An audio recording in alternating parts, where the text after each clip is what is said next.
মদকে ঘুমাইছে। খাওয়ার দাম না বিয়ে কে করতে পারছিল শুয়োরের বাচ্চা? ও বিয়ের আগে বাবু সোনা আর এখন আমি শুয়োরের বাচ্চা।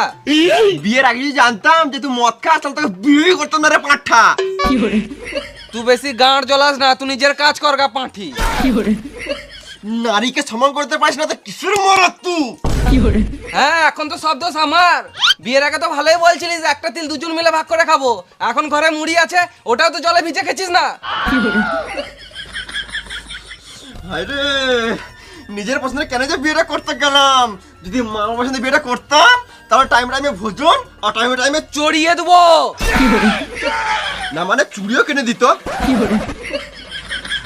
বেশি কথা না বলে যাও বাজার করে নিয়ে এসো। তুই খাবি তুই বুঝে লাগা, গান মারা গান চললা। তুই তো আমার আসবি ঘরে এখন দেখাবো মজা। তুই রে পাঠা তুই দেখাবো মজা।